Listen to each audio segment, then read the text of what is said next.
कि लक्ष्मीपति नारायण को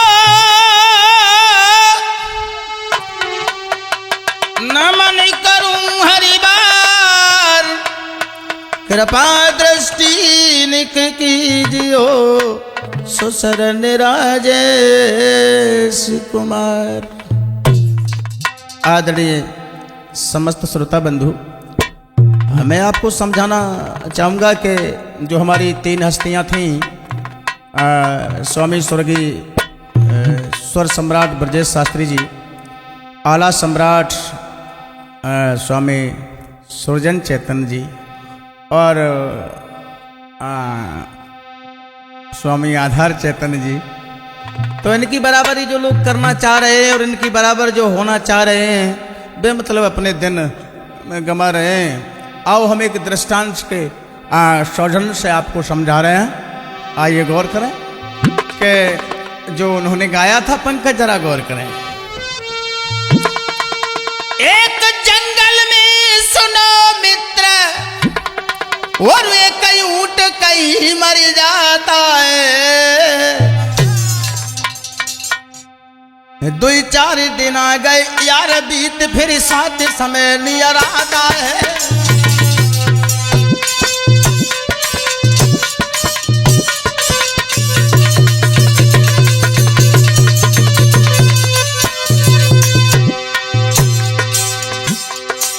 गौर से सुने, सुनने के बाद ये नहीं है कि पीछे हाथ मारें और चले जाएं इसे गुने भी। हमने इससे पहले सुना नहीं था, जब सुना तो हम बड़े रोए। मैंने कहा बिल्कुल सही बात है, और गौर किया। एक जंगल में सुनो मित्र, एक ऊंट कहीं मर जाता है, 2-4 दिन आ गए बीत यार, बिबरात समय नियर आता है।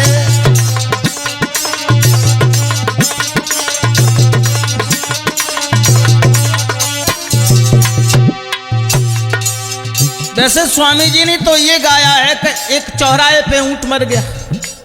अब उन्होंने गाया अच्छी बात है, लेकिन हम चौराहे से हटा के इसको जंगल में देखते हैं कि जंगल में ऊंट मर गया। अब चौराहे पे ऊंट मर जाएगा तब वहां तुरंत पुलिस लगी रहती है, चारों तरफ भीड़ रहती है, कोई न कोई जेसीबी बिल्डोजर लाके हटवा के भिगवा देगा। और जंगल में मर जाएगा तब तो पड़ने की जगह ही है। तो आओ गौर करें, 2-4 दिन जंगल में मरा पड़ा रहा, और सुबह से एक दिन शाम हुई, और शाम से जब रात हुई तो पंकज कुछ घात हो गई। आधी रात भाई यारो, आधी रात भाई यारो, एक गीदड़ वहां पर आता है, फिर पूछ की ओरी से गीदड़ खाए की लाग लगाता है।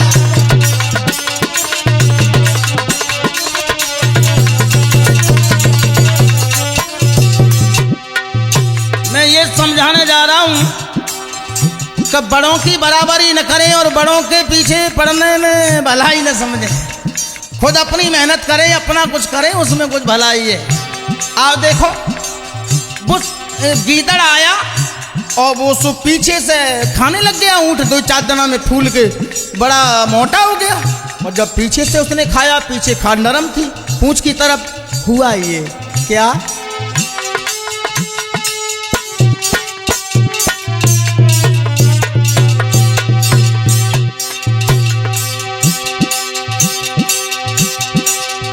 की ओरी से गीदड़ खाए की लाग लगाता है,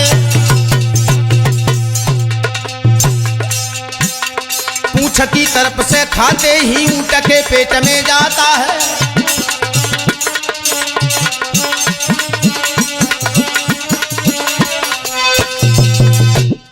ऊंट के पेट में चला गया, पीछे से खाते ही खाते मोहित। और जब पेट में अनिल चला गया, अनिल ध्यान कहाँ है? दुकानें आए। और जब ऊंट के पेट में चला गया, अब तो अंदर उसने बहुत मांस खाया। मांस खाते खाते सुबेरा हो गया, सुबेरा हुआ, सूर्य निकले, दिन निकल आया। और जब दिन निकल आया शिवम, तो जैसे ही जेठ के महीना में गर्मी और धूप कड़क पड़ी, सो पीछे वाली जो खाल थी वो एकदम दोनों आपस में मिल गई, और मिल गई तो वो गीदड़ अंदर बंद हो गया। अब उसने बहुत ताकत लगाई, अंदर बड़ा अंधेरा, और ऊंट 2-4 दिनों में सूख भी गया था। सब उसमें ऊले, जब ऊले तो पूरे ऊंट उठे। अब जंगल में कोई नहीं। हाँ, अकस्मात देखा कि एक महात्मा जी हाथ में कमंडल लिए हुए और लगाए चिरी ऑल इंडिया फेरी भाजत में चले आए। वो भगवान का भजन करने वाले थे। अब महात्मा आजकल ऐसे ही है, आप लोग असर है, हम सही कह रहे हैं। और जब ऊंट को हिलते हुए देखा तो महात्मा ने आवाज लगाई, है कौन है ऊंट के अंदर? गीदड़ बड़ा चालाक था, अंदर से ही बोला, हम। हाँ, बोला। अंदर से गीदड़ बोला है, और हमको त्रिलोकी कहते हैं, हम जग का पालन करते हैं, इस ऊंट के पेट में रहते हैं।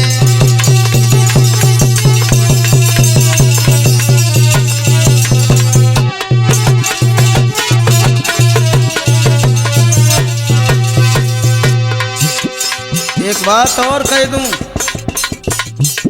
बुद्धि बलम तस्यम, जिसके पास बुद्धि है उसी के पास बल है। नरे मोटे मोटे 2 कुंटल के आदमी हमने जूतन ते पिट दे गए,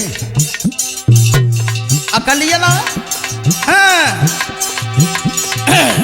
वो गीदड़ समझ गया कि बस यही चारा है एक निकलने का, और ऊंट मरो सो मरो, हम जगह पेट में मर जाए। महात्मा ने जवाब दिया, कौन हो? गीदड़ बोला, हम भगवान हैं। महात्मा बोले, तुम भगवान हो? हमें जिंदगी हो गई भगवान की तपस्या भक्ति करते करते, और हमें भगवान नहीं मिले। और ऊंट के पेट में बोले, हाँ हम यहाँ तो रहते ही, हमारा ये तो घर ही है। बोला, अंदर से गीदड़ बोला है, वो हमको त्रिलोकी कहते हैं, हम जग का पालन करते हैं, हम जग का पालन करते हैं, इस ऊंट के पेट में रहते हैं। हाँ,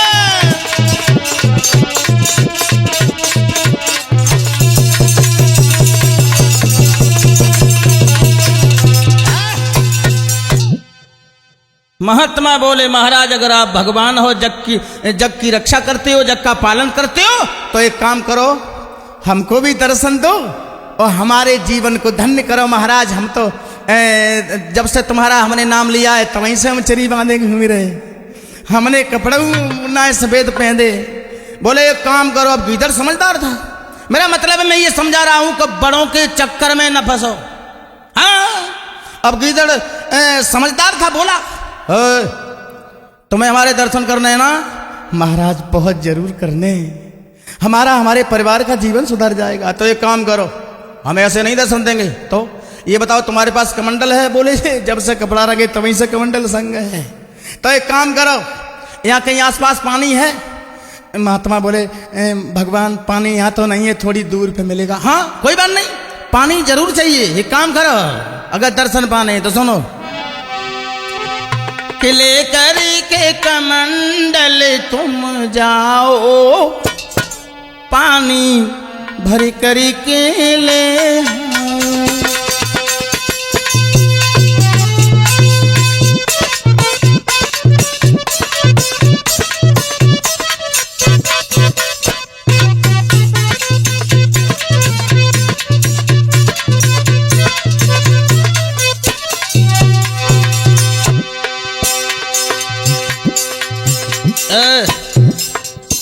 अब ऊंट के पेट की तरफ खड़े खड़े क्या देख रहे हो? जल्दी जाओ ना, कमंडल ले जाओ, पानी भर के लाओ।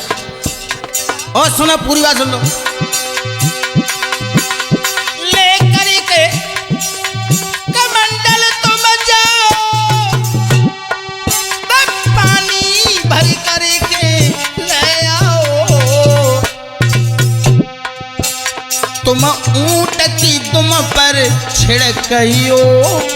यानी कितनी चालाकी से कह रहा है, कमंडल लेके जाओ, पानी भर के लाओ, और ऊंट की दुम पे, यानी वो खाल दोनों तरफ से जुड़ी गई थी उसी पे, बस हम बाहर आ जाएंगे। और सुनो,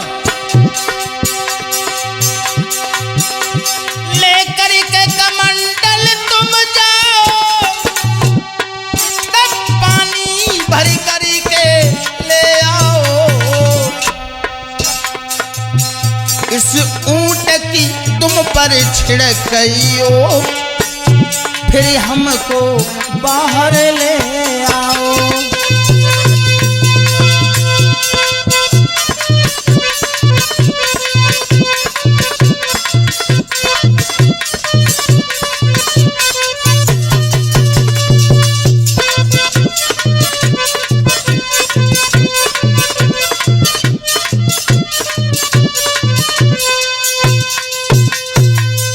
महात्मा बोले भगवान जब जब पानी डालेंगे तो खाल नरम हो जाएगी। गीदड़ बोले बस वही तो करवा रहे, जब खाल नरम हो जाएगी फिर तू इंतजार की घड़ियां समाप्त हो जाएंगी, हम बाहर आ जाएंगे।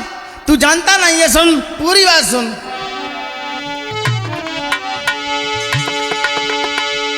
कि जब खाल नरम हुई जावेगी तो मैं बाहर आई जाऊंगा।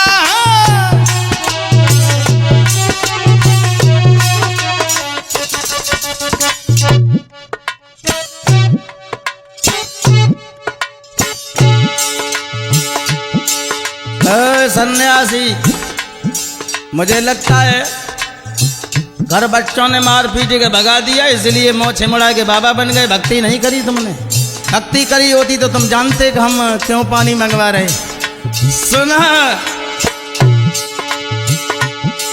जब खाल नरम हो जाएगी कोई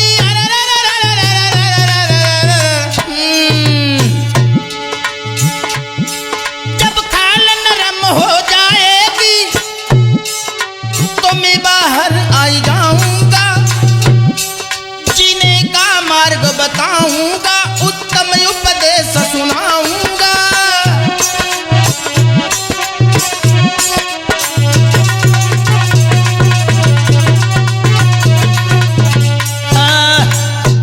मेरे भैया महात्मा तुरंत भागे और एक बड़े से चठलिया और गड्ढा में से कमंडल भज के लाए, पानी को भर के, और जैसे ही भर के लाए अनिल, और जैसे ही बाकी दुम पे पानी डालू और जो खाल नरम भई, और सियार ने पंकज इतनी ताकत लगाई अंदर से, सो निकाल चिपटी अति सो खाल फट गई और गीदड़ भागा उसमें से। अब महात्मा जी पीछे बोले भगवान तुम तो भागे जा रहे हो, हमें दर्शन तो दिए जाओ, हमें कुछ बताएं तो जाओ। गीदड़ नहीं सुने, गीदड़ भगे पीछे से, महात्मा भगे। गीदड़ सोचा मुश्किल की जान बच पाई, जो महात्मा आत्मा कहूँ ना जो तो वैसा ही ढोंगी है। अब महात्मा फिर बोले अरे भगवान, अरे नारायण, हमें कुछ बताएं जाओ, जीने की रास्ता, जीने की सीढ़ी बताओ ना। पीछे से उसने आवाज लगाई, हे महात्मा सुनो, और हम भी कहते हैं आप लोग भी सुनो। बोले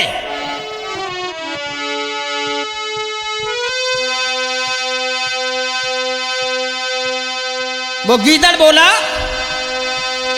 खुद मेहनत करके आगे बढ़ना और ले प्रभु का नाम सुखी होना,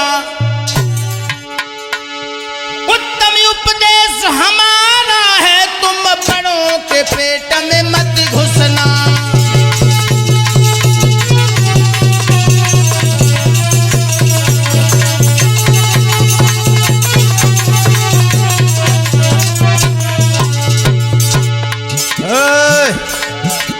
महात्मा हम कोई भगवान नहीं हैं, तो हम तो गीदड़ हैं, गीदड़ सियार, वन में रहने वाले सियार। आमिष खाते खाते हमने भूल कर दी, जो पीछे से लग गए, और पीछे से लगे तो लगे ही लगे, अंदर चले गए, अंदर चले गए, घाम निकले आई, वो खाल जुड़ गई, हम उसमें बंद हो गए। हम कोई भगवान नहीं, और लगता है तुम भी कोई अच्छे महात्मा नहीं हो तो पहचान लेते। अब सुनो, अगर तुमने पूछी है तो हम बताए जा रहे हैं।